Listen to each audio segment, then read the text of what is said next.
Olá, sejam bem-vindos a mais um episódio do nosso podcast Missão de Desenvolvimento. Eu sou Paulo Gala e hoje vamos falar sobre economia do meio ambiente ou economia verde. Eu acho que não é exagero dizer que a gente passa hoje por uma onda verde no mundo.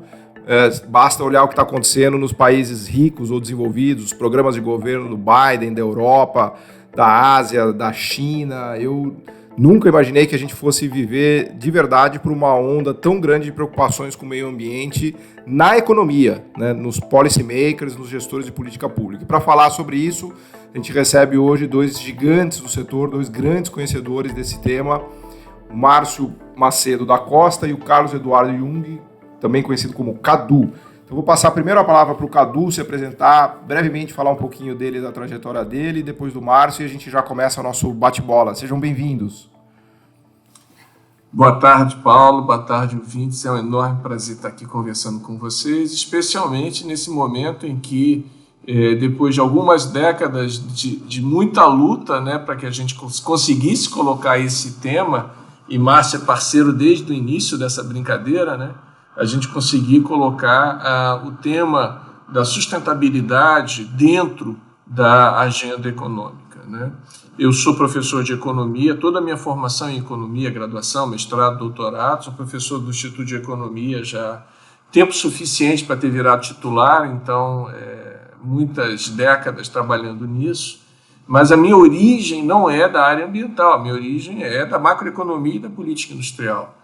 E o que a gente percebeu foi a partir dos anos 90, em que você não consegue mais fazer um debate sobre desenvolvimento sem considerar todas as dimensões da sustentabilidade. Então, o que eu faço no meu trabalho como professor e como pesquisador? Eu tento juntar esses pedaços em algo que seria o desenvolvimento no seu sentido literal, né? A gente não precisaria falar em desenvolvimento sustentável, porque isso é uma redundância. A gente precisa recuperar a visão do desenvolvimento como um processo integral de transformação da sociedade. Então, o meu trabalho tem sido muito nisso, tanto do ponto de vista de aulas, né, muito curso, não apenas para os alunos da UFRJ. Hoje eu tenho a felicidade de ser também professor colaborador de 2 programas de pós-graduação em ciências ambientais, um da Universidade Estadual do Mato Grosso e outro da Federal do Amazonas, onde eu lido diariamente com biólogo, engenheiro, físico, agrônomo, advogado, sociólogo, antropólogo. Então, toda a minha carreira foi, de certo modo, a de tentar me tornar uma pessoa mais aberta a uma visão de mundo, como era a origem do pensamento do desenvolvimento, inclusive dos grandes nomes, Celso Furtado e demais, que tinham uma percepção de sociedade. E é isso que eu acho que vai falar um pouco. Fantástico. Eu até tenho sido muito crítico em relação aos economistas, né, e até ia me lamentar também pela sua formação de economista, assim como a minha, né, mas eu acho que dá para ver um pouco de luz no fim do túnel, né, Cadu? De repente a gente está conseguindo avançar, tomara, né?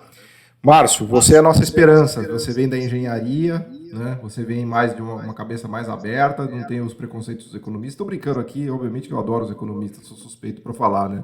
Mas seja bem-vindo, Márcio. Nos conta um pouquinho de você. Olá, Paulo. Olá, Cadu. Bem, eu sou graduado em engenharia metalúrgica pela UFRJ e sou doutor em planejamento energético pela COP, também UFRJ. Bandeei um pouco mais para o lado ambiental, né? Fiquei mais atuante do que o lado energético, mas mantive sempre essa linha também de energia, parte industrial, me dediquei à parte de eficiência energética, campo da ecologia industrial, fiquei um tempo lá na Califórnia, no Lawrence Berkeley Lab, como pesquisador visitante, fui professor aí da FGV, da Universidade Estácio, da Veiga de Almeida, e aí em 2001 entrei no BNDES, já quase terminado meu doutorado, já tinha uma experiência em política ambiental e movimentos ambientais, então eu consegui juntar no BNDES tanto o lado da política ambiental quanto a parte acadêmica, né? E no BNDES eu encontrei um campo muito fértil para esse tipo de atuação. O BNDES tem um histórico de muitos anos, né? Acho que foi o primeiro banco brasileiro a ter uma unidade ambiental, né, em 1989, né? E passei por um monte de evoluções que teve no BNDES. O BNDES é um espaço excelente para conectar políticas governamentais e iniciativas privadas, né, investimentos privados. Então, lá eu ganhei uma capacidade de... Ou seja, lá você ganha uma caneta mais forte, né? Então, eu tenho muito orgulho de trabalhar no BNDES, porque lá a gente pode realmente fazer uma diferença numa série de investimentos, em particular na questão do desenvolvimento sustentável, de uma economia verde, e principalmente economia de baixo carbono agora, né? Isso que você falou, Márcio, é muito interessante porque me ocorria aqui a relação entre teoria e prática, né, que é um tema chave para os economistas, e eu até queria pedir para o Cadu, na sequência, falar um pouquinho da história da economia verde, do pensamento de questões do meio ambiente em economia, mas parando para pensar no BNDES, é interessante ver como o BNDES é o lugar desta prática, né, onde a economia vira uma prática mesmo, que acaba influenciando os próprios economistas. Eu acho que não seria exagero dizer que o BNDES tem um papel no pensamento sobre a economia do meio ambiente e sobre a economia verde, não só no Brasil, como no mundo. É importante lembrar que o BNDES chegou a ser credor de mais de 30 bilhões de dólares em projetos ambientalmente sustentáveis, né? Então, a gente tem um celeiro de cabeças, de cérebros incríveis no BNDES que está, obviamente, olhando para milhares de questões, mas uma delas, sem dúvida, é essa questão ambiental, e há muito tempo já. Acho que o BNDES é um dos pioneiros nisso. Então, acho que um primeiro tema para a gente explorar, dentro dessa ideia da história do pensamento sobre o meio ambiente, se o Cadu puder explorar um pouquinho, e de como isso no BNDES virou prática, e essa própria prática voltou a influenciar o pensamento, né? Porque eu vejo hoje, por exemplo, os trabalhos da Mariana Mazzucato, que inspiram aqui o título do nosso podcast, né, Missão Desenvolvimento, muito do que ela escreve, ela aprendeu com o BNDES, né? Então, a gente faz um podcast aqui que é patrocinado pela Associação de Funcionários do BNDES para, vamos dizer assim, falar de coisas que, obviamente, estão sendo aplicadas a partir da teoria econômica, mas que o próprio BNDES ajudou a desenvolver, né? Como é que vocês enxergam isso? Se a gente for pensar um pouco de história do pensamento econômico, e o problema é que eu tentar fazer isso de tal modo que eu não faça uma aula e eu não tome todo o tempo do mundo, a questão dos recursos naturais ela está presente desde o início da discussão econômica. Eu queria chamar a atenção que Adam Smith, antes de virar o Adam Smith da teoria da riqueza das nações, ele passa um tempo com François Quesnel e os fisiocratas franceses, que têm uma visão, de certo modo, de economia natural, ou seja, a concepção do valor nos fisiocratas vem da natureza, vem da propriedade que a terra teria de gerar recursos. Ele nunca é abandonado propriamente dito. O que acontece é que, no debate econômico, acaba prevalecendo uma visão de assuntos, de temas, nos quais não só a parte ambiental, como a parte social acaba sendo relegada a segundo plano. E para resumir bastante, para ficar só no tema do que a gente chama da área de desenvolvimento econômico, a métrica que se trabalhava usualmente para desenvolvimento econômico o desenvolvimento social, era o PIB per capita. O Índice de Desenvolvimento Humano, o IDH, ele só surge nos anos 90, início dos anos 90, por uma forte crítica a respeito das consequências sociais das políticas macroeconômicas. E, em particular, nos anos 80, com um debate que era conhecido como as consequências sociais das políticas de ajustamento macroeconômico. E isso é um tema que vai ser relativamente comum, tanto na fase de ouro do keynesianismo, que é quando surge o BNDES, a ideia de um Estado conduzindo a economia, vem do Plano Marshall, vem de uma visão histórica importante que no mundo se desenvolveu. Eu não vou gastar tempo aqui, assistam o podcast do Paulo Guzmão e do Rogério Studart, que vocês falam, explicando exatamente a importância dessa intervenção, o significado, por exemplo, de um banco de desenvolvimento. mas no qual a percepção fundamental era a geração de demanda efetiva, geração de emprego. Se eu gero emprego e gero renda, capacidade de consumo, eu estou satisfeito. Ou seja, eu atendo o lado keynesiano se eu gero emprego e eu atendo o lado neoclássico se eu gero capacidade de consumo. E estávamos resolvidos. E aí entra a questão da distribuição de renda. E entra a discussão de distribuição de renda, começa a haver um questionamento sobre o modelo de desenvolvimento. Lembrando que o banco chamava-se Banco Nacional de Desenvolvimento Econômico, e aí nesse período é introduzido o S, passa a ser de econômico e social. Nos anos 90, há uma percepção de que eu não consigo ter um desenvolvimento econômico e um desenvolvimento social se eu não atentar para o espaço, o locus onde isso acontece. Ou seja, a economia ela não existe num espaço vazio. Ela existe num espaço social que, por sua vez, é inserida num espaço físico. E esse espaço físico, ele interfere, ele afeta as relações econômicas. E esse espaço físico, inclusive, tem limites. Eu não posso desmatar até o fim, porque senão eu perco a biodiversidade. Eu vou ter aumento a atmosfera tem uma capacidade limitada de absorver gases de efeito estufa. A Baía de Guanabara tem uma capacidade limitada de absorver poluentes de carga orgânica e outros poluentes de veiculação hídrica, e por aí vai. Então, essa percepção passa a ser crescente porque, entre outras razões, por uma razão prática. E já que nós estamos falando aqui um pouco de banco de desenvolvimento, eu acho que faz sentido a gente focar um pouco, né? Esse debate também não está acontecendo num espaço vazio. Os bancos de desenvolvimento, em particular o Banco Mundial, o Banco Interamericano, começam a sofrer sérios problemas na avaliação dos seus projetos, porque esses aspectos não eram considerados. Eu não levava em consideração a tal da externalidade, que é a consequência de um ato que não é internalizado por quem é responsável, ou seja, uma fábrica que polui, um assoreamento que leva à inundação e por aí vai. E isso foi constituindo, dentro do lado, vamos dizer assim, mais prático da economia, a implementação de ideias que eram muito antigas.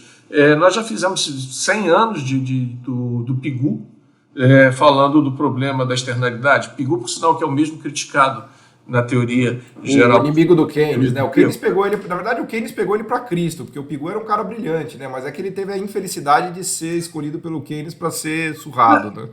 Porque, na verdade, a teoria do emprego do Pigou era a essência do que o Keynes queria criticar, porque ele representava o mainstream do pensamento econômico. Ou seja, o Anthony Cecil Pigou, que já era, não sei se entra no ar, o Pigou, que já era o grande ícone do mainstream, ele já falava de meio ambiente. Mas se a gente pegar um outro autor que também completa 100 anos de obra, que é o Vassili Leontiev, com o modelo de subproduto, o Leontiev introduz a questão da poluição na sua modelagem de insumo-produto muito antes da gente falar em sustentabilidade. Ronald Coase, com a questão dos direitos transacionáveis, aí entra Cutila, entra um monte de gente que já falava. A questão não era a ausência do tema em si mesmo, mas o espaço de oportunidade que vai surgir exatamente quando há uma percepção global de que nós temos limite. E isso é o mais fundamental. Esse não é um problema estrito de relação com o meio ambiente. Nós não estamos aqui apenas porque gostamos de aves, de ar puro, de árvores. É porque isso tem uma relação fundamental com o desenvolvimento social. Porque existe uma relação muito forte entre condições ambientais e as condições de vida, em particular dos mais frágeis. Então a gente fala economia verde, fala agenda verde, mas ela é a agenda azul, porque é também do oceano, ela é a agenda negra, porque é a agenda da questão da inserção, da inclusão social, é a agenda rosa, porque fala da questão da mulher, é a agenda arco-íris, é de todas as cores. Então, o que hoje a gente compreende no desenvolvimento sustentável é essa mescla. E, só para exemplificar, a gente saiu de uma métrica que era o PIB per capita, que era a métrica do desenvolvimento, passamos para 3 variáveis para o IDH, um PIB per capita ajustado, um componente de educação e um componente de saúde, basicamente expectativa de vida. Vamos para os objetivos do milênio E dos objetivos do milênio, saltamos para os 17 ODS, que são mais de 150 métricas. Ou seja, a complexidade do problema econômico obrigou a gente a internalizar essas questões dentro do próprio processo de discussão Perfeito. do planejamento e das políticas que cuidam tanto do curto prazo como principalmente do longo prazo. Maravilhoso. Vamos chamar o Márcio aqui para ele nos contar dessas políticas, porque ele, melhor do que ninguém, vive isso na pele. Na verdade, ele faz essas políticas, né? Então ele vai poder contar para a gente como que isso vem batendo na prática, né, dos economistas, da economia, dos bancos de desenvolvimento, do BNDES, né? Como é que a prática, vamos dizer assim, trouxe o uso de ideias que já estavam por aí, conforme o Cadu também nos mostrou, né, Márcio? Sim. Paulo, apesar do pioneirismo do BNDES, né, em implementar políticas ambientais, estabelecer equipes que tratassem das questões ambientais, isso internamente sempre foi levado a muito custo. Nunca foi fácil essa disseminação, essa consolidação dessas ideias do meio ambiente ligado, qualificando o desenvolvimento, nunca foi muito tranquilo internamente, né? No BNDES é uma representação do que existe na sociedade, né? Então, não foi fácil, né?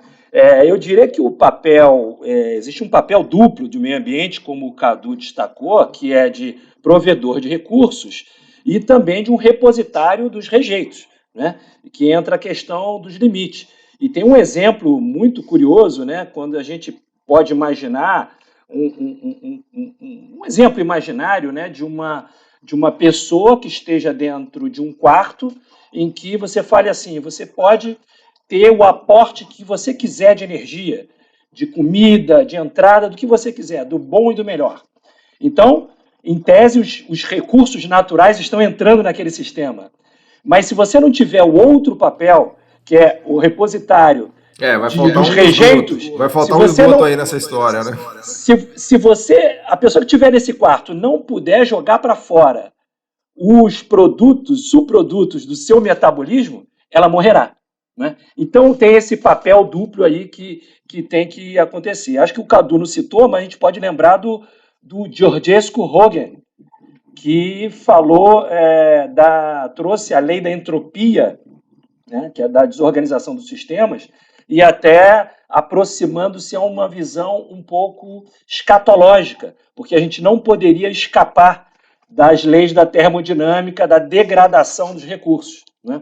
Mas isso, quando você vem para o caso prático, até mesmo o Georgescu assumia que é possível, sim, nós traçarmos trajetórias de menor produção de entropia, ou seja, trajetórias tecnologicamente e de gestão que tenham maior eficiência no uso dos recursos, que você consiga ter uma economia mais circular, pensando na reciclagem. Se a gente pegar um exemplo hoje, toda a nossa questão de eficiência hoje dos sistemas energéticos futuros dependem muito de minerais, dependem de silício, de cobre, de lítio, né? E dependem de mineração, né? Então, isso fica bem marcado como existem oportunidades na economia para a gente retardar ou melhorar essa economia em torno de uma abordagem mais verde. No BNDES, isso hoje está muito marcante, hoje há uma orientação muito forte para que o BNDES consolide as suas linhas de atuação na Amazônia, em torno da restauração dos sistemas, da preservação, né? Então, o assunto mudanças climáticas, mercados de carbono, isso está muito em voga hoje no BNDES. É um momento muito interessante de inovação, de uma tentativa de chamar as empresas também para participar, junto com o BNDES, de políticas ambientais.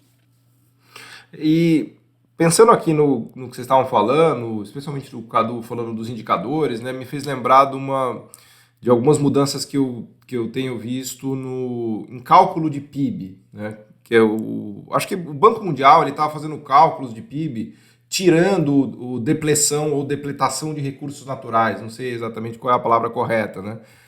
Qual é a ideia? Quando você tem extração de petróleo pura e simples, extração de minério de ferro pura e simples, são atividades tão extrativas que quase não dá nem para você considerar elas como PIB, porque você está simplesmente tirando algo que já foi feito, tirando algo que já foi produzido, né? Até queria perguntar para vocês como anda isso, né? Se esses indicadores avançaram e tal, porque eles me parecem trazer uma perspectiva interessante, né? Da produção como um valor adicionado e não como um valor retirado da natureza pura e simplesmente. Isso também me leva a pensar sobre as principais atividades econômicas brasileiras, né? Mineração, pecuária, agricultura, e como a gente deveria pensar, né, sobre elas em termos de extrativismo e em termos de geração de valor, né? Porque eu entendo que tem um limite, né? Você falar assim, pô, vou fazer uma agricultura totalmente extrativista, uma pecuária extrativista, uma mineração extrativista. Ou então eu vou tentar pensar numa agricultura, numa pecuária e numa mineração que gere valor de alguma maneira. Ou então, no limite, eu vou simplesmente abandonar essas atividades. Estou exagerando no raciocínio só para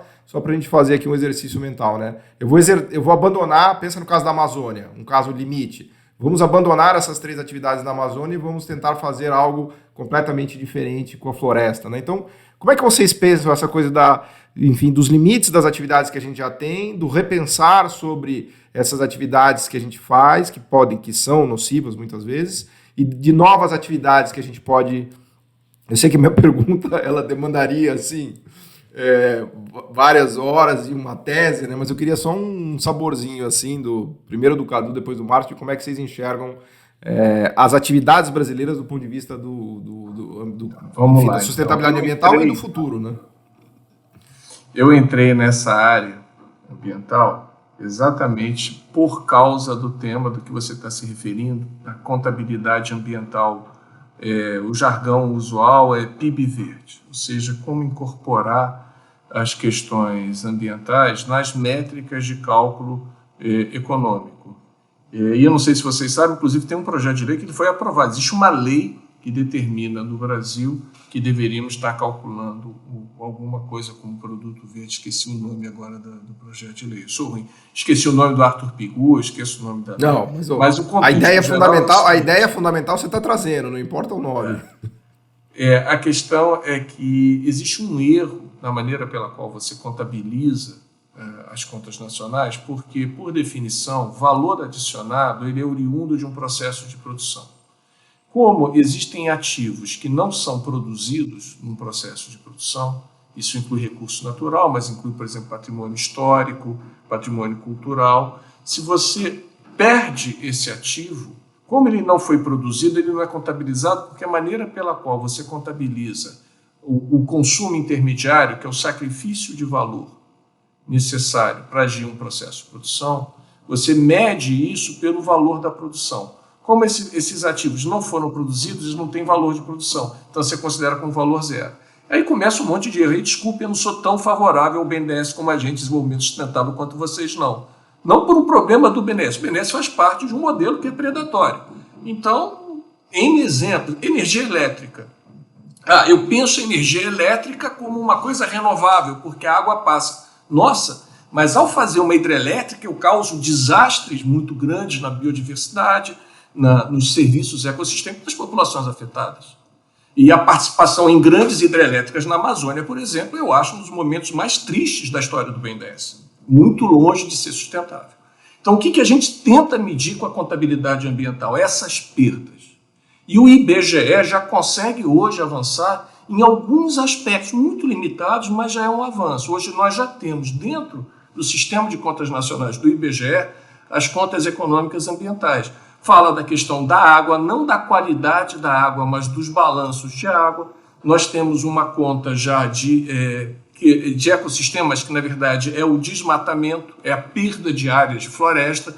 A gente ainda não tem uma métrica de quanto vale essa floresta, mas a gente tem uma noção de quanto a gente perde, por exemplo, por ter expandido alucinadamente frigorífico.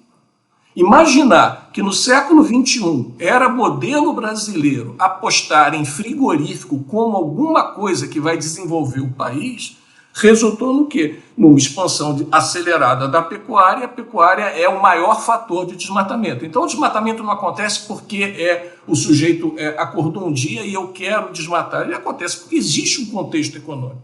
E é uma máquina, não adianta dizer quem é a culpa. Imagina um trem, são vários vagões. Estão todos puxando nesse processo. E o que a gente tenta com essa métrica, que em termos gerais, não agora lidando apenas com a economia como um todo, mas na questão específica, a gente chama da valoração. A gente tenta incorporar essas externalidades na métrica do projeto de desenvolvimento. E foi isso que o Banco Mundial começou a fazer lá nos anos 80. Por quê? Porque, em última instância, quando você fazia a avaliação do projeto, no final vinha o departamento de avaliação independente fazer, olha, esse projeto não funcionou como a gente queria, deu ruim. Onde está errando? Está errando exatamente porque a gente considera que a atividade econômica ocorre em qualquer espaço. Vamos ser o campeão do biocombustível, mas o biocombustível vai ser plantado aonde? Nós vamos ser o campeão da geração de energia hidrelétrica, vamos vir da onde? Então, o que a gente pretende, aproveitando a ideia do Georgescu, que o Márcio fez referência, é que a economia do século XXI é uma economia de fazer mais com menos, é uma economia da inteligência, uma economia do baixo carbono, uma economia da baixa intervenção. E isso é a antítese do modelo econômico que o Brasil adotou nas últimas décadas e que está sendo acelerado exasperadamente nesse momento. Hoje, neste dia que a gente está gravando, vai ser votado no Congresso Nacional uma lei para acabar na prática com licenciamento ambiental. Em maio de 2021, num período em que o planeta está vivendo as consequências de uma pandemia que tem por origem um desequilíbrio ecológico de um vírus que saiu em algum momento de uma espécie nativa e entrou em contato com a gente. E o Brasil, por lei, está decretando que não existe problema ambiental.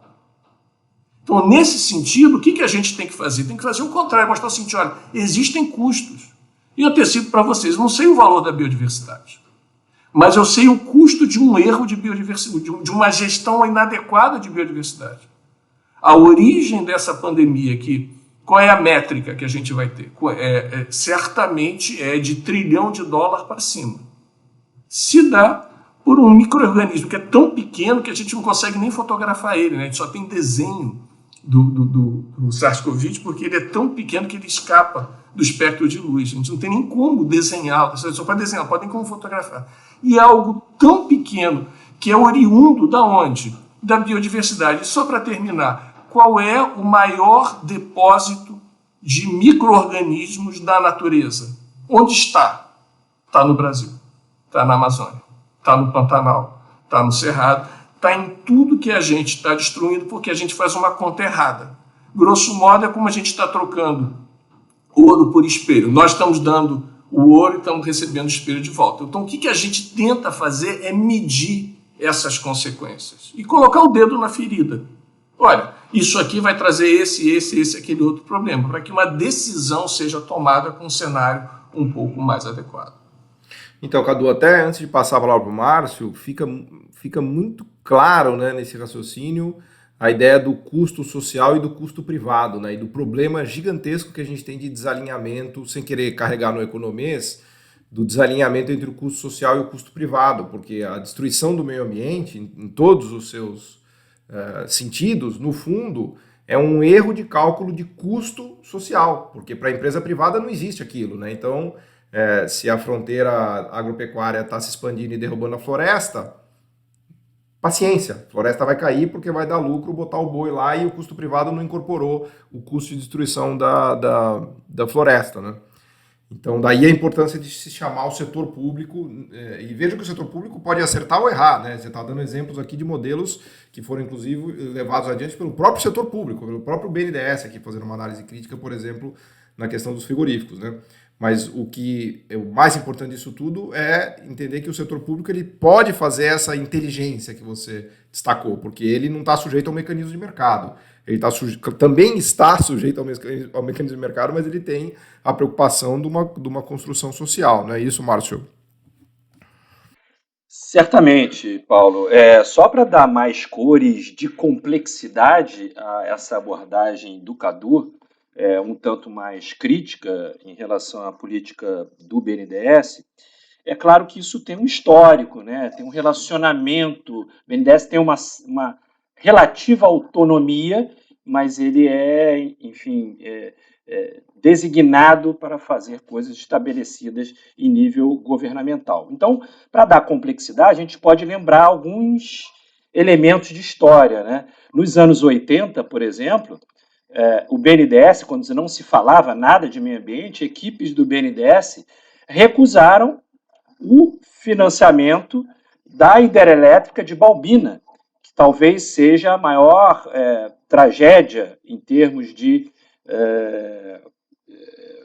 aproveitamento hidrelétrico na Amazônia, porque é uma energia obtida com um alagamento muito grande, né? E esse projeto foi negado no BNDES por análise dos técnicos, por questões de ver que aquilo não tinha muito cabimento, né? Com relação à questão da Amazônia na pecuária, certamente a pecuária é um dos vetores, mas o principal é exatamente a questão imobiliária, né? É a questão da grilagem. É isso que vai na frente do desmatamento. Por isso que políticas de comando e controle na Amazônia são tão importantes e elas, apesar da necessidade de termos novos instrumentos econômicos estimulando a valorização da floresta em pé, a gente sabe que sem esses instrumentos de comando e controle para inibir as ilegalidades são muito importantes, né? Então, certamente, quem vai na frente vai para desmatar, vai com interesses imobiliários, da valorização daquelas terras públicas, né, que são invadidas. E a pecuária vem depois, né, como uma atividade que vem em seguida. Depois da pecuária, a gente vê que vem a agricultura, né? Então, eu acho que, para te responder, ao longo do tempo, o banco se envolveu com energia renovável, né, tentando ser um instrumento poderoso aí, tanto na parte da biomassa, na cana-de-açúcar, como também nas energias eólica e solar, como recentemente. E, Paulo, você me perguntou sobre aquilo que pode ser enxergado como essa economia verde, possibilidades para o Brasil, né? Certamente o Brasil é uma potência agrícola, né? Mas a nossa situação de potência agrícola ela pode ser ameaçada em função das mudanças climáticas, que podem mudar o regime de chuvas. Então, isso é algo que o Brasil, acho que a Embrapa está atenta a isso, mas é algo preocupante aí para o futuro. Então, eu acho que, além das atividades de apoio às atividades, financiamento, acreditar em atividades de longo prazo, florestais, eu acho que a gente ainda tem muito dever de casa, de transição dessas atividades que são degradadoras, mas que tem um grande espaço ainda de, pelo menos, reduzir a sua pegada ambiental, melhorar a sua eficiência. Então, por exemplo, quais são os caminhos para promover uma agricultura de baixo carbono no Brasil, né? Quais são as tecnologias que a gente pode incentivar para que isso seja feito? Quais são as linhas de financiamento existentes, como o Programa Agricultura de Baixo Carbono, o Programa ABC, que podem ser utilizados... Esse programa já está em execução, Márcio? Fala um pouquinho dele. Há muitos anos. Esse programa foi estabelecido lá atrás, acho que há mais de 10 anos, aí, pelo menos, o programa ABC. E o programa ABC teve algumas dificuldades. Desculpa a minha ignorância, é pelo BNDES? O programa ABC foi estabelecido pelo governo federal e ele tinha... o BNDES era uma das linhas era pelo BNDES. Aí o BNDES, pelos seus agentes financeiros, o BNDES repassa as linhas do programa ABC. Teve muitas dificuldades porque teria que se demonstrar a viabilidade e o alcance daquelas práticas de redução de emissões de carbono. Então, ele trazia um pouco de complexidade dos projetos. E aí, quando você lidava com os bancos, repassadores, né, os gerentes lá na ponta, e o programa ABC ele tinha muitas, ainda tem, né, muitas categorias diferentes. Tem o programa ABC Florestas, tem o programa ABC Integração Lavoura-Pecuária, tem o programa ABC Restauração. Então, ele tinha um certo grau de complexidade, evoluiu bastante em termos de assistência técnica para melhorar, inclusive, mas é uma grande perspectiva exatamente de você tentar, nessas atividades, como o Cadu falou, existe um espaço para uma transição. É isso que a gente acredita.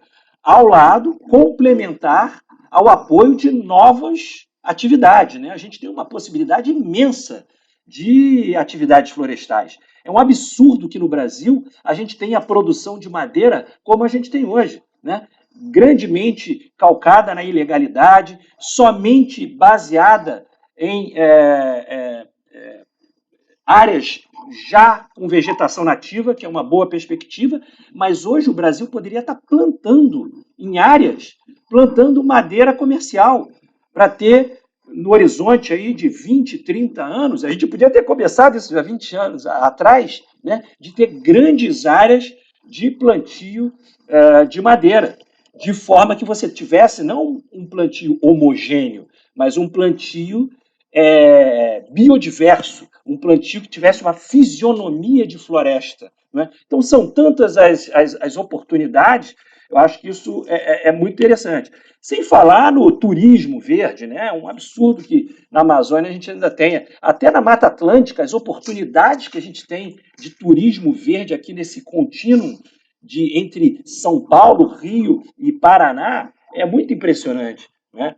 O aproveitamento genético para medicina, para cosméticos, para novos materiais, para soluções de engenharia, é um universo ainda a ser descoberto. A gente está muito longe disso ainda, né? Isso que eu queria perguntar já para chamar o Cadu de volta para a conversa, quão longe a gente está das novas atividades, que eu vou chamar de atividades verdes, e quanto a gente avançou na transformação das atividades que degradam em atividades um pouco mais sustentáveis, né? Assim, olhando para frente, fazendo um balanço de, vamos dizer assim, de onde viemos e para onde temos que ir, assim, Cadu, como é que você enxerga? Enfim, essa acho que é a grande questão.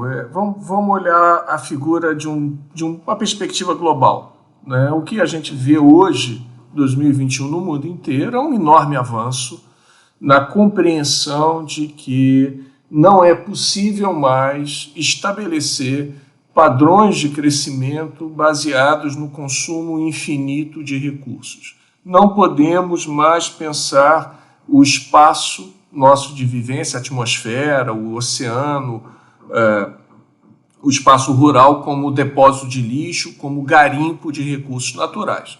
E a concretização dessa ideia está vindo nos sucessivos planos, primeiro da União Europeia e agora com o Biden, inclusive o Biden acelerando mais do que a gente esperava, e esse é o elemento novo da economia verde. E o que é a economia verde? É que exatamente pelo investimento nas ações de inclusão social com proteção ambiental, ressalto mais uma vez, não se trata apenas de fazer um projeto de captura de carbono, é um projeto de captura de carbono que vai gerar emprego, mas um emprego para grupos sociais pré-definidos, que vai proteger comunidades afetadas, que vai empoderar mulheres, vai empoderar populações indígenas e que, por isso, vai gerar atividade econômica, que, por sua vez, vai gerar tributo, que, por sua vez, vai gerar a capacidade do Estado. Como você bem colocou, Paulo, esse processo não ocorre espontaneamente.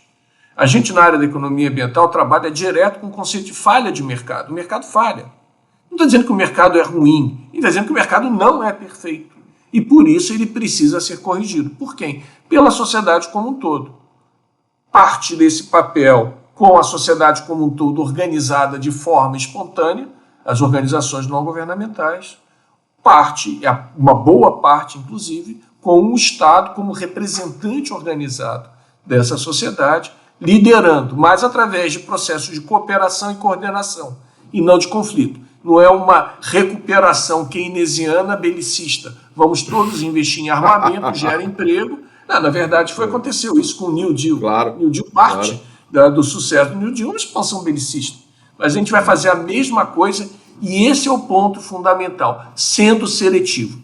E é claro que esse não é um problema do BNDES em si. O BNDES não é independente, ele faz parte da União. Eu espantaria se você dissesse que o BNDES não responde à União. Ele é patrimônio do governo brasileiro. Ele obedece ao governo brasileiro e, infelizmente, essa ação do governo brasileiro tem sido sistematicamente de não selecionar. Então, qual é o problema? O problema é que, por mais que eu faça um programa ABC, por exemplo, que crie condições bacanas para a agricultura de baixo carbono, eu também incentivo a pecuária, que é o que o Márcio não colocou no raciocínio. A especulação imobiliária é para ter pecuária. O causador é a pecuária, sim, eu não vou discutir isso em minha tese de doutorado, como esse processo, a causa fundamental é você desmata para ter terra para vender. Vender para quem?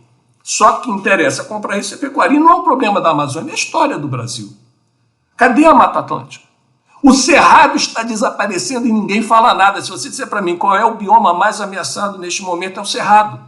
E o Cerrado está sendo ameaçado pela soja, pelo agronegócio. O agro é pop, o agro é tech, o agro é desmatamento. O agro é desemprego. Voltando às contas nacionais, Paulo, abra lá o IBGE, vai ver. Nenhum setor desemprega mais do que o agro. De 2000 a 2018, o setor agropecuário foi responsável por mais de 3 milhões de perdas absolutas de trabalho. Esse modelo ele é injusto socialmente. Ele não gera desenvolvimento para as comunidades afetadas. Ele gera enriquecimento de alguns, que são os que controlam a máquina política. E, infelizmente, essa máquina política controla o aparelho de Estado. O BNDES faz parte desse aparelho de Estado. Por melhor que sejam as intenções, ele acaba obedecendo a uma lógica de que o Brasil, ao contrário do que faz os países desenvolvidos, volta para trás. Toma como modelo uma economia do século XIX. Eu vou me especializar em quê? Tudo que é passado. Eu vou produzir minério em bruto, sem processamento. Soja, vou exportar soja em grão. Eu vou produzir o quê? Eu vou produzir carne. Uau! Nós estamos vivendo uma revolução tecnológica, falando aí da Mazzucato, em que a proteína animal está sendo processada hoje de forma diferente. Nós já temos hambúrguer sem carne, né? Isso aí é o Beyond Meat, né? Aliás, é uma empresa e você tem a produção vegetal avançando também nesse sentido de industrialização. E a gente aqui acha que o negócio é explorar o nióbio da Amazônia. Se você dissesse para mim, esse modelo gera emprego, eu vou perder a biodiversidade do Cerrado, que não é só a Amazônia, a gente tem que parar de falar da Amazônia. O problema é a Mata Atlântica, porque o desabamento que vai ocorrer na comunidade que está constituída numa área onde não deveria estar, é porque aquilo foi perdido de Mata Atlântica. Se a gente tem uma inundação, tem uma falta de água em São Paulo, é a Mata Atlântica ou é o Cerrado. Nós temos problema semelhante na Caatinga, que está desaparecendo. Não é só o Amazônia. O meio ambiente é aqui, é onde a gente está. Se eu estou no Rio de Janeiro, é Mata Atlântica. Se eu estou, em Brasília, é Cerrado. Se eu estou numa cidade do Rio Grande do Sul, é o Pampa. E por aí vai. Então, essa perda que a gente está tendo, ela acaba representando um retrocesso que é autoalimentador, porque com isso você tem atividade econômica decadente, esse processo de reprimarização da economia brasileira, ou desindustrialização, significa uma redução da capacidade de geração de emprego. Como eu falei para vocês, o Brasil aposta suas fichas em atividades que não geram emprego. Energia não gera emprego, agropecuária gera desemprego, mineração não gera emprego. O que gerava atividade de emprego, você tem muito pouco investimento. Então você não tem geração de emprego. Você tem baixa capacidade tributária. Eu não vou entrar aqui no mérito, mas existe um problema que se você vai competir internacionalmente em commodity de baixo custo, se você onera essa produção com tributação, você perde competitividade. Então, qual é a sua reação? Abaixa, inventa um jeito de acabar com a tributação. Eu tenho um problema fiscal. E esse problema fiscal, ele cria a falta de capacidade de investir que é nas soluções sustentáveis. Que soluções são essas? O que deveríamos estar fazendo? Deveríamos estar investindo em tecnologia, em educação, em educação básica e educação avançada. Hoje, neste mesmo dia, a reitora e o vice-reitor da minha universidade, o FRJ, onde eu nunca consegui sair até hoje, estou lá desde 1983, continuamente, de um jeito ou de outro, deu uma entrevista dizendo: nós vamos fechar as portas, a gente não tem mais dinheiro. Nós estamos investindo o recurso em quê? Nós não estamos colocando na recuperação urbana, que poderia gerar renda, melhoria social e qualidade ambiental. A gente não está investindo em atividades que são prioritárias, porque a gente faz a pior forma de alocação de recurso, em que você cria algumas linhas que realmente privilegiam o que é correto, mas você continua na larga escala o quê? Privilegiando o que é predatório. A alocação do crédito rural, por exemplo. Então a gente tem o quê? Um modelo que vai apostando na ficha de que o mundo não vai mudar e os padrões de competitividade. Agora eu vou resgatar um outro grande nome que eu acho cada vez mais, eu sinto saudade dele, Fernando Fansilber. Foi meu professor, inclusive, na CEPAL, pouco antes de falecer. O Fernando Fansilber comparava a competitividade espúria com a competitividade autêntica. O que nós estamos vendo é que o mundo está apostando na competitividade autêntica, da tecnologia, da inserção, da inteligência agregada em valor. E no Brasil, a gente é cada vez mais dependente do quê? Do predatório, do garimpo, do desmatamento, de formas de cortes orçamentários nas atividades essenciais. A gente conseguiu a façanha em plena pandemia de fazer corte orçamentário nas instituições que estão produzindo a solução. A Fiocruz teve corte orçamentário. Enfim, isso significa que se não tivermos uma mudança do papel do Estado, e aí eu falo, acabar com a lei, a emenda constitucional de corte de controle dos gastos, ela é insustentável. Não há como atender a Agenda 2030 com este modelo de controle de gastos. É impossível. Reforma tributária. Deveríamos estar introduzindo espécies ambientais, características, tributação do poluidor. Não estão fazendo isso na reforma tributária. E, ao mesmo tempo, a gente vê o esfacelamento da estrutura de proteção social. Vai desde a reforma trabalhista, que retira o direito dos trabalhadores, até o desmonte do hospital, da escola pública, do sistema público, que é o que segura isso, em nome de uma visão equivocada, de um liberalismo tosco, que não é praticado mais nos países envolvidos, mas que, por uma razão ideológica, que é mantido, porque isso beneficia um grupo muito pequeno de gente que ganha cada vez mais dinheiro. E eu repito aos senhores que é um escândalo nessa situação toda. Nós vemos os lucros dos bancos comerciais nesse momento, nesse primeiro trimestre de 2020. Cadu, é absolutamente chocante isso para mim. Eu estou concordando gênero número igual com você, mas está me dando uma certa depressão aqui. Vamos pedir a ajuda do Márcio, trazer alguma boa notícia para a gente, porque eu estou 100% alinhado com você e o diagnóstico seu está preciso, é exatamente o meu. Mas o Márcio vai me dar alguma esperança de algumas pequenas boas notícias e de ações que a gente... algum lugar para a gente se agarrar, Márcio. Não, então, eu acho que para começo de conversa, o Cadu voltou ao tema BNDES, é uma instituição de Estado, né, do Estado brasileiro, antes de ser do governo. É claro que ele tem influência no momento e a legitimidade das eleições causam isso, né, de estabelecer as suas políticas de momento. Mas ele é uma instituição, desde 1952, do Estado brasileiro. Então, eu creio que entre as atividades que se pode colocar, eu acho que talvez seja a diferença aí. O Cadu, na universidade, pode estar tendo essa visão e essa capacidade de falar como um todo, horizontalmente, né, de tudo. Eu estou lá, no pé no chão, tentando, diante de uma situação dada, não é, buscar as formas de superação, as formas de exatamente... Eu não concordo 100% com o que o Cadu falou, talvez aí 85%, 90%, digamos assim, né? Então, buscar as formas que a gente está lá na prática, na hora que pega a situação prática, da correlação de forças que existem, entendeu? Das dificuldades práticas de implementação de uma atividade de inovação na Amazônia, por exemplo, que é a coisa que o BNDES tenta fazer, né? Ou seja, Cadu, a gente tem que enxergar mais a complexidade e as forças que estão interagindo.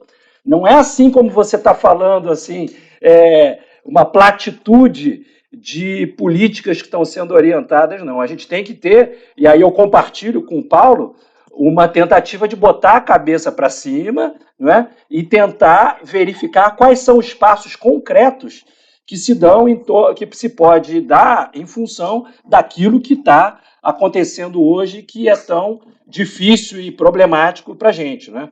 Então, Paulo, eu acho que, fora as questões muito, algumas bem colocadas pelo Cadu, da situação atual, eu não concordo seja a pecuária lá o fator principal, eu acho que é para ganhar e para vender para quem aparecer lá, não é? Por acaso é a pecuária, porque ela acaba aparecendo. Depois a gente segue nessa discussão. Mas eu acho que a gente tem hoje a oportunidade, dado que existe uma mobilização global em torno da questão ambiental, bastante surpreendente, aliás, não é? Que a gente não sabe até que ponto ela é verdadeira, né, bem consolidada, ou isso é apenas uma lavagem verde, uma questão de moda, uma oportunidade de momento, né? Mas certamente na questão, por exemplo, do carbono, em que existe uma mobilização mundial dos países em torno de uma trajetória de redução de emissões, certamente o Brasil tem um papel relevante a cumprir, até porque temos uma matriz energética rica em renováveis, com todos os seus problemas, não é? Mas rica em renováveis, e a gente tem uma oportunidade de florestas, dos biomas florestais, fora os biomas que não são os florestais, né?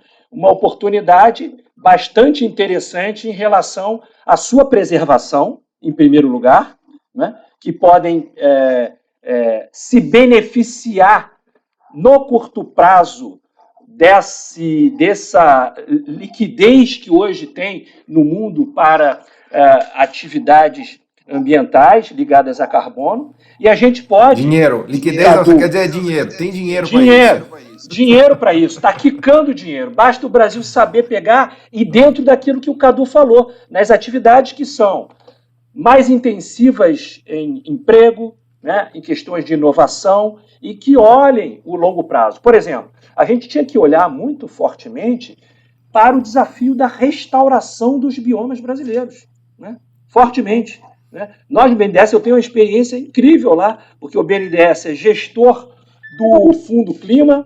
Não é? Dá um exemplo para a gente, Márcio. O BNDES é gestor do Fundo Nacional de Mudança do Clima. Não é? O Fundo Clima. Quanto tem dinheiro lá? Tem grana lá? Como é que está esse fundo? Tem grana lá, está aberto, e da minha experiência é muito interessante, porque na parte florestal, por exemplo, de recuperação, isso está disponível para os proprietários rurais. Você pode revelar o patrimônio dele? É público? É um dado que você pode dar para a gente, não? O patrimônio hoje a gente, sim, a gente tem disponibilizado, eu não vou saber direito... Não, é só ordem de grandeza. É da ordem de grandeza do bilhão, né? Do bilhão. Isso, 2 bilhões que tem disponível e continuam tendo os aportes. Historicamente, foi pouquíssimo utilizado para atividades florestais, né? Surpreendente, porque as taxas de juros eram baixas, os prazos altos, as condições eram muito favoráveis, né? Então, eu acho que recuperação dos biomas brasileiros é uma atividade que tem benefício coletivo, é geradora de emprego, tem uma atração para recursos externos, né? Nós temos o Código Florestal que devia estar sendo implementado agora. Então, ao contrário assim, não ao contrário, mas um pouco diferente do que o Cadu falou, eu acho que hoje no setor agropecuário existem algumas ideias em torno de um desvio de uma trajetória anterior mais impactante no meio ambiente. Hoje já existem cabeças no setor agropecuário que já trazem essa perspectiva de uma agropecuária com investimentos que permitam uma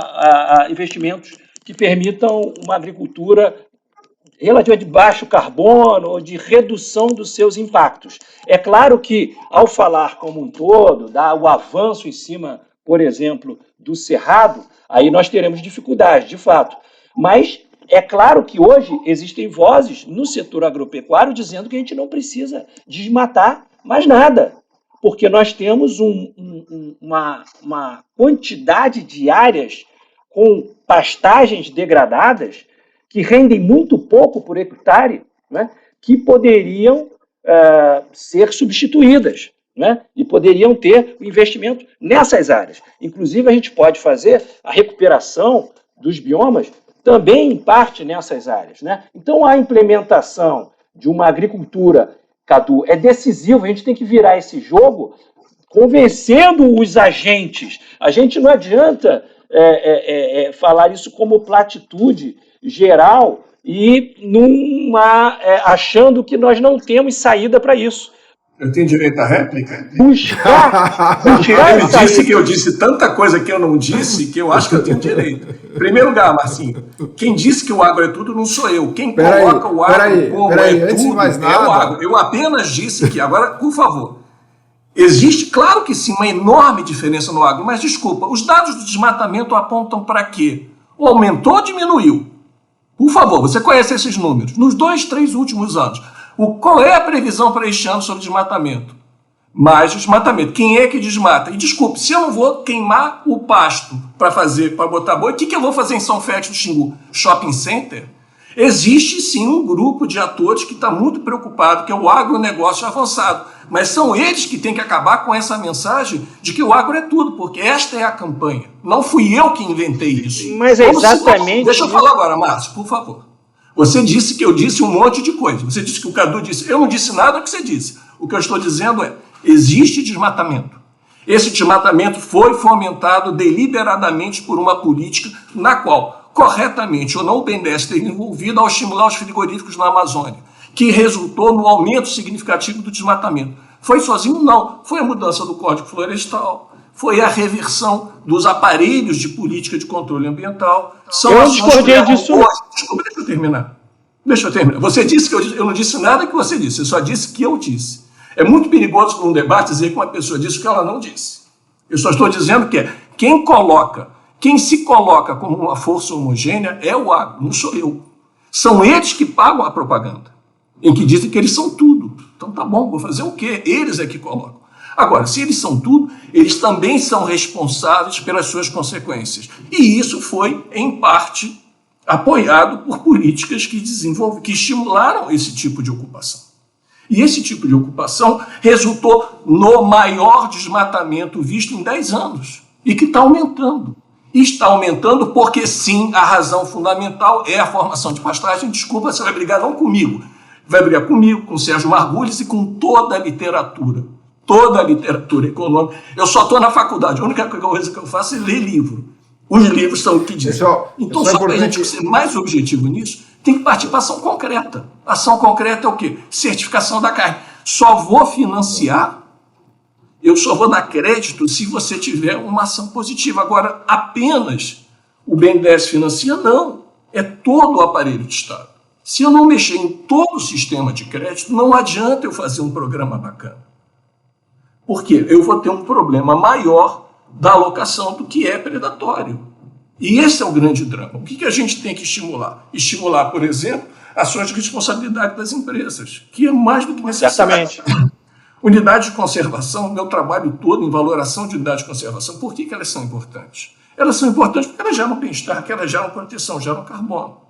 Agora, não fui eu, lamento, Márcio, que inventou essa história. Eu não sou o responsável do PIB per capita brasileiro hoje ser menor do que o PIB per capita de 2008. Eu falei isso, que você é responsável?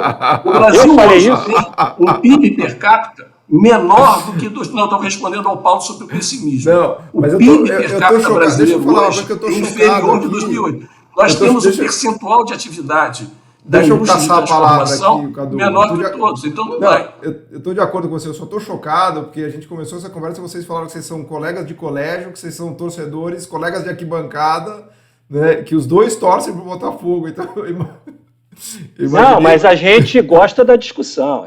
Isso aí é tranquilo. Você acha que a gente não vai terminar essa conversa depois, num dia com calma, tomando chopp?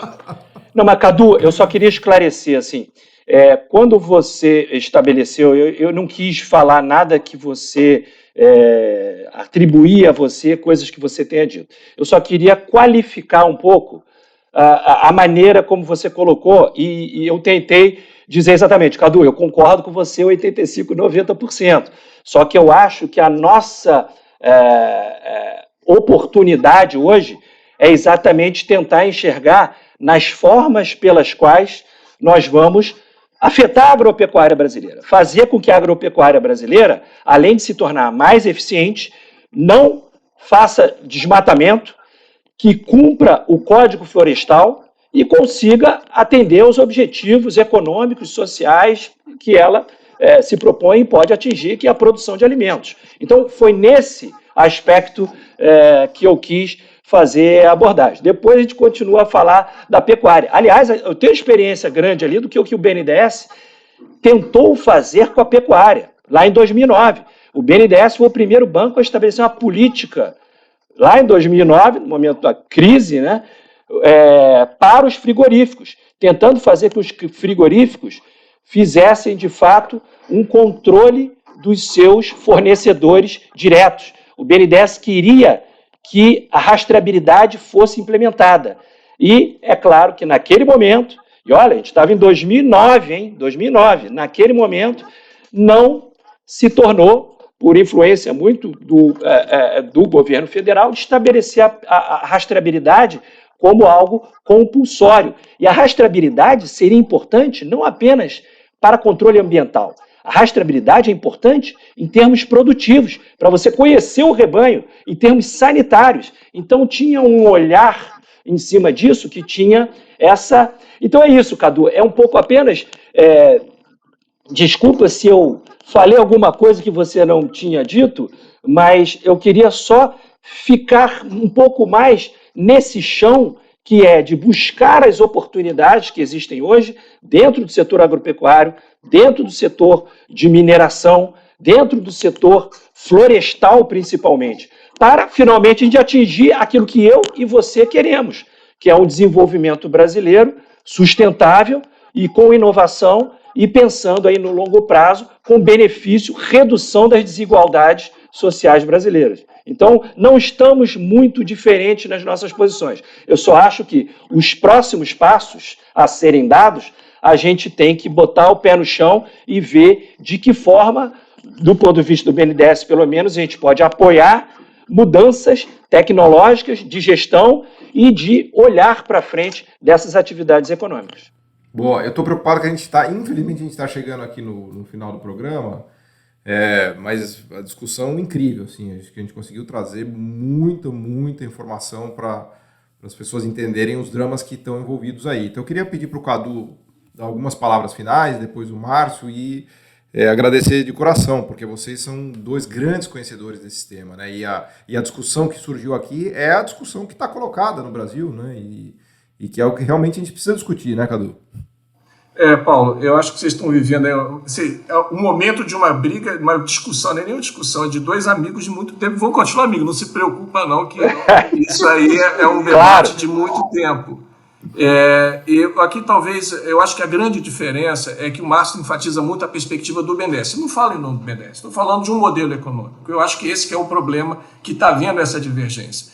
E eu entendo todo o esforço que o Márcio coloca e de outras instituições que tentam, diante desse movimento, fazer algo e ser engolido por uma onda que é muito maior. Se hoje, à noite, o projeto de lei 3.729 for aprovado, destruindo na prática o licenciamento ambiental, não haverá como o Márcio e toda a equipe, por melhor intenção tenha dentro do banco, para segurar isso. O problema é muito maior. Felizmente, agora você fala, eu sou pessimista? Não, eu sou pessimista em relação ao Brasil. Na verdade, eu não sou pessimista. Eu vou dizer para você, a minha área, estatística econômica, eu vejo os números. Então, quando eu digo para você, olha, que nós estamos hoje com um PIB per capita inferior ao de 2008, significa que todo esse movimento foi para quê?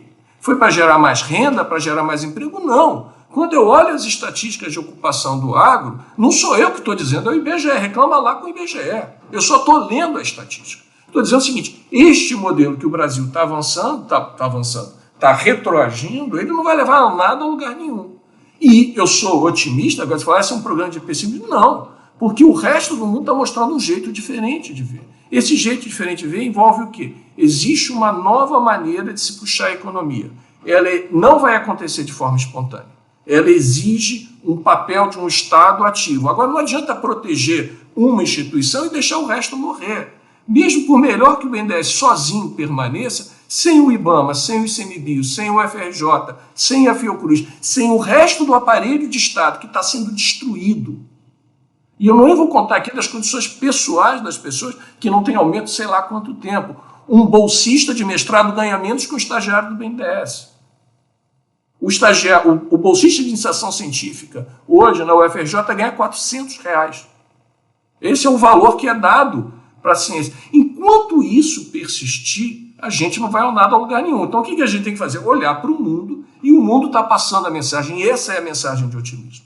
Observar o que os países, desenvolvidos ou não, porque existem países em desenvolvimento também fazendo esse avanço. O que o resto do mundo está se direcionando? Para onde ele está indo?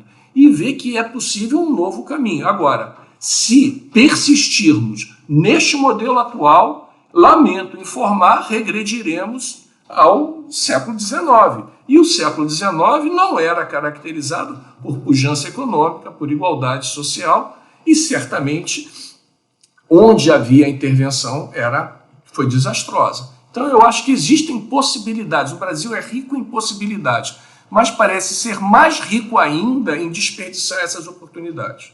Se não houver uma mudança radical, e é uma mudança radical, nessa percepção, não haverá, e essa talvez seja a grande diferença do Márcio está falando para mim, e esse é o que eu vou colocar para ele, não haverá possibilidade de que a gente consiga salvar a figura como um todo. A gente consegue proteger uma área. E eu termino com a restauração da Mata Atlântica. O que sobrou de Mata Atlântica sobrou por quê? Porque foram as áreas que não tinham mais ocupação, viraram unidade de conservação. A única área que a gente tem ainda de Mata Atlântica interiorana de grande espaço, que é o Parque Nacional do Iguaçu, está neste momento sob ameaça de ser cortado ao meio pela Estrada do Colombo. Este é o Brasil de 2021. Então eu lamento se o que eu falo para vocês não agrada. Desculpa, eu sou um regis professor, eu só vejo o que eu vejo.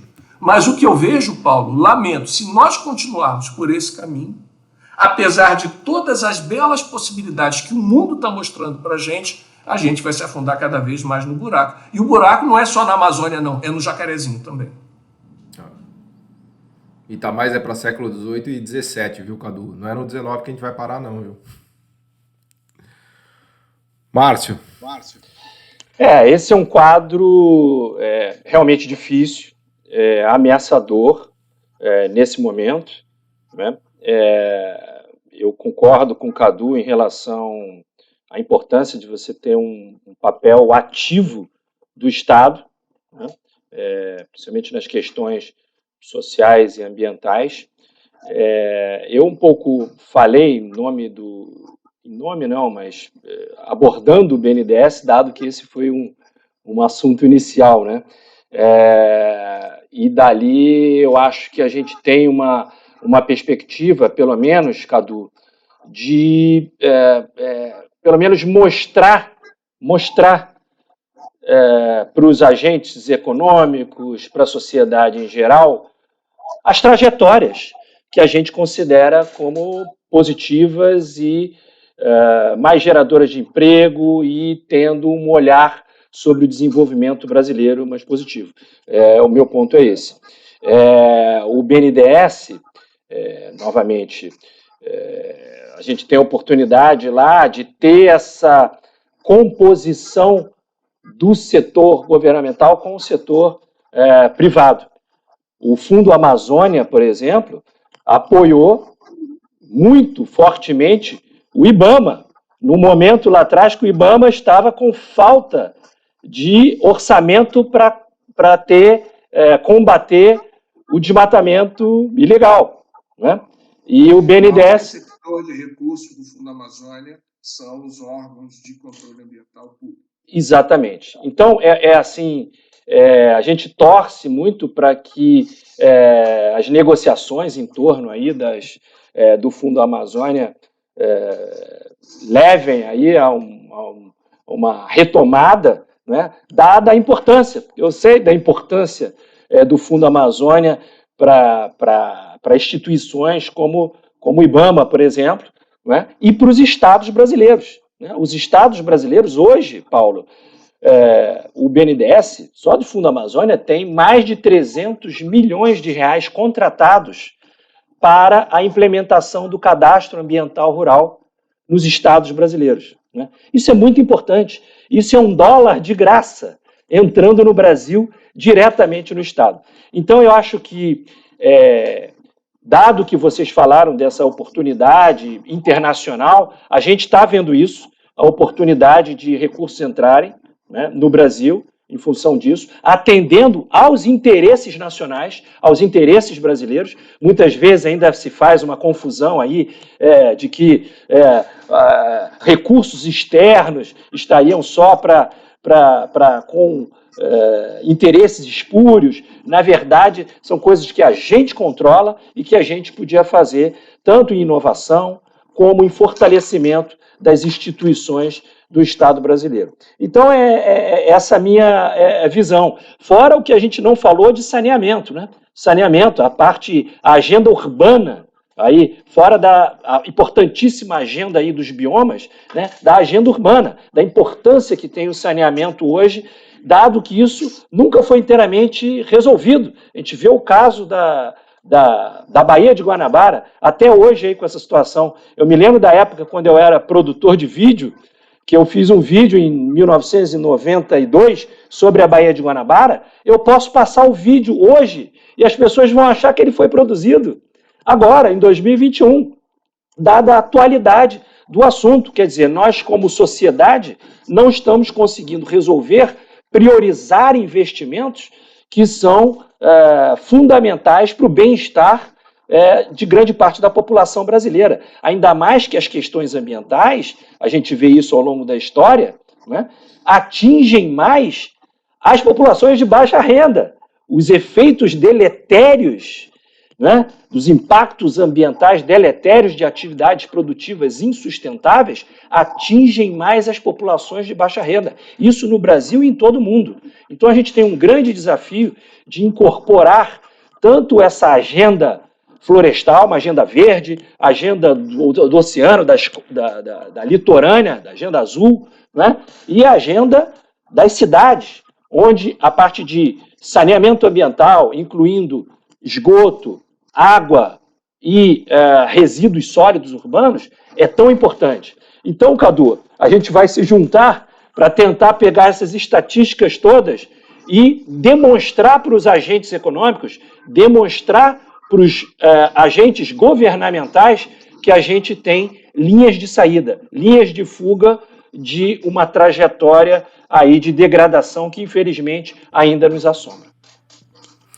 Muito obrigado, Márcio, Cadu. Acho que foi fantástica a conversa. A gente tem um retrato duro da realidade, né? Todos nós sabemos dos problemas e da crise que a gente vive, né? A gente teve um podcast para falar, por exemplo, do problema do censo, né? Que está em debate e a gente corre o risco de nem ter censo. Quer dizer, a gente chegou num nível de absurdo do país que a gente corre o risco de não saber o que está acontecendo com o país, né? Para não falar de todas as questões da legislação ambiental, né, e, enfim, do que a gente enfrenta. Então, acho que foi muito importante o registro que o Cadu traz aqui para a gente, que é dramático. Né? Dramático não é o Cadu, dramático é a realidade brasileira. Né? Estamos numa situação realmente gravíssima. Né? Mas, ao mesmo tempo, a gente também conseguiu trazer respostas no passado, e um pouco o espírito do podcast é mostrar coisas, né, que a gente fez, que deram certo, casos de sucesso, né, apesar de todos os pesares, resgatar um pouco esse autoestima, né, por assim dizer, do Brasil. Né? Então eu acho que a gente tem esses dois pontos colocados na mesa hoje, né? Mas realmente é um momento difícil, assim, é um momento difícil, é o que a gente está passando, né, no meio da pandemia, num mundo que virou a cabeça completamente, num mundo que faz tudo que a gente defende aqui, que a gente acredita, né? E num Brasil que vai, como um todo, vai na contramão. E claro, o BNDES eu acho que é ainda uma trincheira, num certo sentido, de ideias fantásticas e de um corpo técnico maravilhoso que o Brasil tem. Agradeço muito a vocês por passar esse tempo aqui com a gente, por trazer essas ideias, dividir com a gente essa visão que vocês têm. Vocês são dois grandes conhecedores do tema. Obrigado, valeu, gente. obrigado, Paulo. Obrigado, Cadu.